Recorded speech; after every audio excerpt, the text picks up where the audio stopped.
Audit ekonomi dan efisiensi. Ekonomi mempunyai arti biaya terendah, sedangkan efisiensi mengacu pada risiko terbaik antara output dengan biaya input. Karena output dan biaya diukur dalam unit yang berbeda, maka efisiensi dapat berwujud ketika dengan sumber daya yang ada dapat dicapai output yang maksimal atau output tertentu dapat dicapai dengan sumber daya yang sekecil-kecilnya. Audit ekonomi dan efisiensi bertujuan untuk menentukan yang pertama, apakah suatu entitas telah memperoleh, melindungi, dan menggunakan sumber dayanya seperti karyawan, gedung, ruang, dan peralatan kantor secara ekonomis dan efisien. Yang kedua, penyebab terjadinya praktik-praktik yang tidak ekonomis atau tidak efisien, termasuk ketidakmampuan organisasi dalam mengelola sistem informasi, prosedur administrasi, dan struktur organisasi. Secara lebih spesifik, The General Accounting Office Standar 1994 menegaskan bahwa audit ekonomi dan efisiensi dilakukan dengan mempertimbangkan apakah entitas yang diaudit telah yang pertama mengikuti ketentuan pelaksanaan pengadaan yang sehat, yang kedua pengadaan sumber daya, jenis, mutu, dan jumlah sesuai dengan kebutuhan pada biaya terendah, yang ketiga melindungi dan memelihara sumber daya yang ada secara memadai, yang keempat menghindari duplikasi pekerjaan atau kegiatan tanpa tujuan atau kurang jelas tujuannya.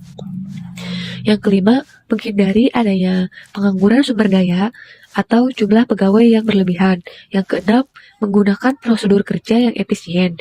Yang ketujuh, menggunakan sumber daya seperti staf, peralatan, dan fasilitas yang minim dalam menghasilkan atau menyerahkan barang atau jasa dengan kualitas dan kuantitas yang tepat. Yang kedelapan, mematuhi persyaratan peraturan perundang-undangan yang berkaitan dengan perolehan, pemeliharaan, dan penggunaan sumber daya negara. Yang kesembilan, melaporkan ukuran yang syah dan dapat dipertanggungjawabkan mengenai kehematan dan efisiensi.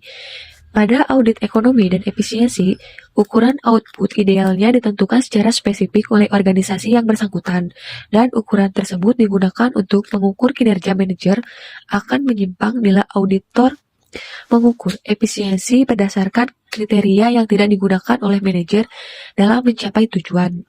Bagaimanapun juga, dalam praktik mungkin output organisasi sektor publik tidak dapat dinyatakan secara efektif dengan berdasarkan pada ukuran input dan output yang telah ditetapkan sebelumnya. Auditor harus mampu menilai apakah output telah dihasilkan dengan biaya yang lebih rendah atau apakah biaya terjadi dapat menghasilkan output yang lebih besar. Untuk dapat mengetahui apakah organisasi telah menghasilkan output yang optimal dengan sumber daya yang dimilikinya, auditor dapat membandingkan output yang telah dicapai pada periode bersangkutan dengan yang pertama itu standar yang telah ditetapkan sebelumnya, yang kedua kinerja tahun-tahun sebelumnya, dan yang ketiga unit lain pada organisasi yang sama atau pada organisasi yang berbeda. Berkaitan dengan standar yang telah ditentukan, harus diakui bahwa aktivitas sektor publik telah dapat sepenuhnya dipertanggungjawabkan dengan sistem biaya standar. Hal ini disebabkan karena output yang dihasilkan oleh organisasi sektor publik seringkali tidak dapat dihubungkan secara langsung dengan biaya. Prosedur untuk melakukan audit ekonomi dan efisiensi sama dengan jenis audit yang lainnya. Secara umum, tahapan-tahapan audit yang dilakukan meliputi perancangan audit, mereview sistem akuntansi pengendalian intern, terus menguji sistem akuntansi dan mengadilkan intern, melakukan audit, dan menyerahkan laporan. Audit efektivitas. Efektivitas berkaitan dengan pencapaian tujuan menurut audit. Komisaris 1986, efektivitas berarti menyediakan jasa-jasa yang benar sehingga memungkinkan pihak yang berwenang untuk mengimplementasikan kebijakan dan tujuannya. Audit efektivitas atau audit program bertujuan untuk menentukan yang pertama, tingkat pencapaian hasil atau manfaat yang diinginkan, yang kedua, kesesuaian hasil dan tujuan yang ditetapkan sebelumnya, yang ketiga, apakah entitas yang diaudit telah mempertimbangkan alternatif lainnya yang memberikan hasil yang sama dengan biaya yang paling rendah. Secara lebih rinci, tujuan pelaksanaan audit efektivitas atau audit program adalah untuk yang pertama menilai tujuan program baik yang baru maupun yang sudah berjalan apakah sudah memadai dan tepat. Yang kedua, menentukan tingkat pencapaian hasil suatu program yang diinginkan. Yang ketiga, menilai efektivitas program dan unsur-unsur program secara terpisah atau tersendiri. Audit efektivitas. Efektivitas berkaitan dengan pencapaian tujuan. Menurut Audit Commission 1986, efektivitas berarti menyediakan jasa-jasa yang benar, sehingga memungkinkan pihak yang berwenang untuk mengimplementasikan kebijakan dan tujuannya. Audit efektivitas atau audit program bertujuan untuk menentukan 1. Tingkat pencapaian hasil atau manfaat yang diinginkan. 2. Kesesuaian hasil dengan tujuan yang ditetapkan sebelumnya. 3. Apakah entitas yang diaudit telah mempertimbangkan alternatif lain yang memberikan hasil yang sama dengan biaya yang paling rendah. Secara lebih rincinya, tujuan pelaksanaan audit efektivitas atau audit program adalah untuk 1. Menilai tujuan program, baik yang baru maupun yang sudah berjalan, apakah sudah memadai dan tepat. 2. Menentukan tingkat pencapaian hasil suatu program yang diinginkan. 3. Menilai efektivitas program dan unsur-unsur program secara terpisah atau sendiri. 4. Mengidentifikasi faktor yang menghambat pelaksanaan kinerja yang baik dan memuaskan. 5. Menentukan apakah manajemen telah mempertimbangkan alternatif untuk melaksanakan program yang mungkin dapat memberikan hasil yang lebih baik dan dengan biaya yang lebih rendah. 6. Menentukan apakah program tersebut saling melengkapi, tumpang tindih, atau bertentangan dengan program lain yang terkait. 7. Mengidentifikasi cara untuk dapat melaksanakan program tersebut dengan lebih baik. 8. Menilai ketaatan terhadap peraturan perundang-undangan yang berlaku untuk program tersebut. 9. Menilai apakah sistem pengendalian manajemen sudah cukup memadai untuk mengukur, melaporkan, dan memantau tingkat efektivitas program. 10. Menentukan apakah manajemen telah melaporkan ukuran yang sah dan dapat dipertanggungjawabkan mengenai efektivitas program. Efektivitas berkenaan dengan dampak suatu output bagi pengguna jasa atau konsumen. Untuk mengukur efektivitas, suatu kegiatan harus didasarkan pada kriteria yang telah ditetapkan atau disetujui sebelumnya. Jika hal ini belum tersedia, auditor bekerja sama dengan top manajemen dan badan pembuat keputusan untuk menghasilkan kriteria tersebut dengan berpedoman pada tujuan pelaksanaan suatu program. Meskipun efektivitas suatu program tidak dapat diukur secara langsung, ada beberapa alternatif yang dapat digunakan untuk mengevaluasi pelaksanaan suatu program, yaitu pertama, proporsi untuk mengukur dampak atau pengaruh. Kedua, evaluasi dari konsumen. Dan yang ketiga, evaluasi yang menitik beratkan pada proses, bukan pada hasil. Ada beberapa hal yang perlu dipertimbangkan pada evaluasi pelaksanaan program, yaitu 1. Apakah program tersebut relevan atau realistis? 2. Apakah ada pengaruh dari program tersebut? 3. Apakah program telah mencapai tujuan yang telah ditetapkan? Dan yang keempat, apakah ada cara-cara yang lebih baik dalam mencapai hasil? Pada audit kinerja, kegiatan pemeriksaan terhadap pengelolaan organisasi sektor publik terutama didasarkan pada 3 elemen, yaitu ekonomi, efisiensi, dan efektivitas. Penekanan kegiatan audit pada ekonomi, efisiensi, dan efektivitas suatu organisasi memberikan ciri khusus yang membedakan audit kinerja dengan audit jenis lainnya. Value for money audit secara umum memiliki 3 kategori kegiatan, yaitu 1. Product VFM work, yaitu pekerjaan value for money audit yang merupakan tujuan sekunder di samping pekerjaan-pekerjaan utama yang lebih penting. Kegiatan ini biasanya kurang terstruktur dibandingkan dengan kegiatan atau tugas yang lainnya. Tipe pekerjaan ini biasanya berupaya untuk mencari penghematan-penghematan dengan jalan melakukan sedikit perubahan dalam praktik kerja. Perubahan yang dilakukan mungkin hanya sebagian kecil, tapi seringkali memiliki manfaat yang substansial. Lalu yang kedua yaitu un-arrangement review, yaitu pekerjaan value for money audit yang dilakukan untuk menjamin atau memastikan bahwa klien telah melakukan tugas administrasi yang diperlukan untuk mencapai value for money. Dalam organisasi yang memberikan jasa yang kompleks, Operasi yang ekonomis, efisiensi, dan efektif hanya dapat dilakukan jika terdapat serangkaian peraturan formal untuk mengontrol penggunaan sumber daya. Auditor dapat mengecek dan menilai kebutuhan peraturan formal semacam ini. Dan yang ketiga yaitu performance review, yaitu pekerjaan yang dilakukan untuk menilai secara objektif value for money yang telah dicapai oleh klien dan membandingkannya dengan kriteria yang valid. Penilaian terhadap kinerja klien dapat dilakukan dengan membandingkan hasil yang telah dicapai dengan kinerja masa lalu, target yang telah ditetapkan sebelumnya atau kinerja organisasi sejenis lainnya. Untuk melaksanakan proses audit kinerja pada organisasi sektor publik pemerintahan diperlukan beberapa prasyarat, yaitu yang pertama auditor, orang atau lembaga yang melakukan audit, audite, pihak yang diaudit, recipients, pihak yang menerima hasil audit. Yang kedua, hubungan akuntabilitas antara audit subordinated dan audit recipient, otoritas yang lebih tinggi.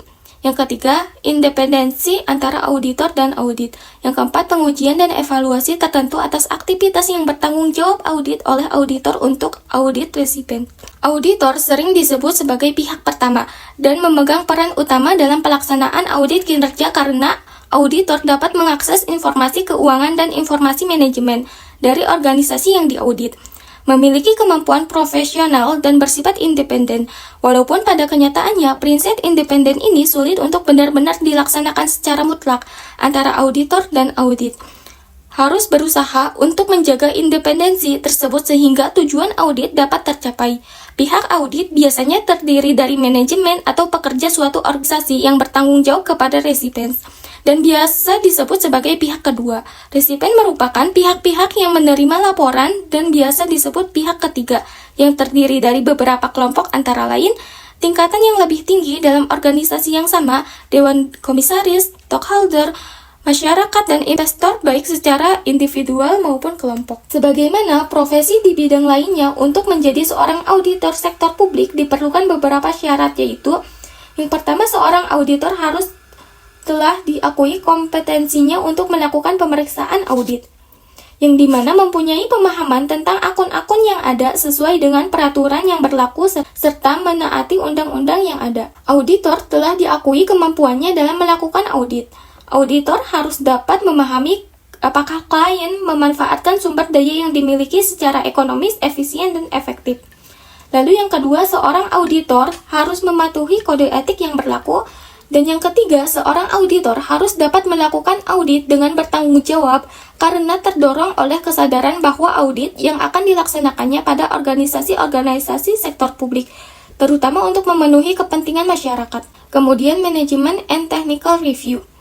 Pengendalian dan metode atau teknik khusus yang digunakan oleh entitas untuk menentukan apakah rencana yang matang telah dikembangkan untuk mencapai hasil yang diinginkan. Lalu terdapat struktur yang memadai tentang wewenang dan tanggung jawab manajemen. Manajemen telah secara jelas mengkomunikasikan ekspektasinya kepada pihak-pihak yang bertanggung jawab atas operasi. Pelaksanaan diawasi dan dievaluasi secara reguler dengan menggunakan kriteria yang memadai, sehingga varian dari rencana dapat dideteksi dan dikoreksi tepat pada waktunya. Lalu, special studies. Sebagai contoh, special studies mungkin dilaksanakan untuk penelitian mengenai dugaan terjadinya kesalahan atau kecurangan, menilai kecukupan pengendalian internal dalam sistem informasi manajemen atau sistem akuntansi yang diterapkan, konsultasi dengan manajemen berkaitan dengan masalah keuangan khusus atau berkaitan dengan masalah kinerja, dan mengevaluasi penggunaan dana untuk kegiatan investasi yang mungkin berpengaruh terhadap operasi organisasi di masa mendatang.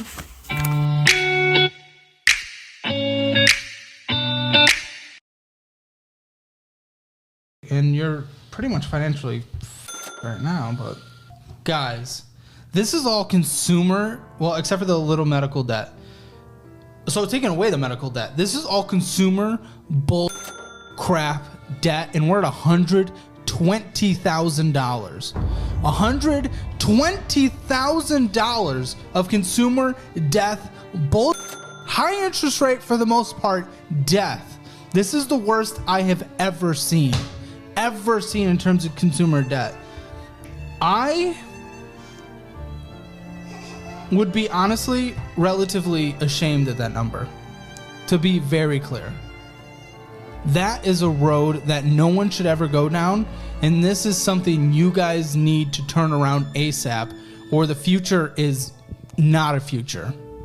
I'm just being as real and honest as possible. So, what do you have in retirement?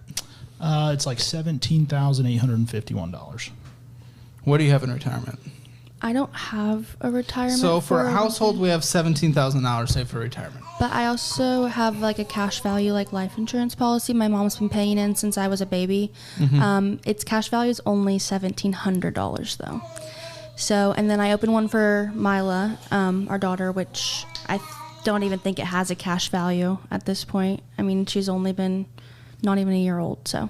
So let me tell you how the future looks. This is how it looks if we do not change things around drastically. And this is going to be brutal, but it's reality and you need to know. In this situation, we continue down this endless debt. We refinance after we pay something off. We get into bad car debt.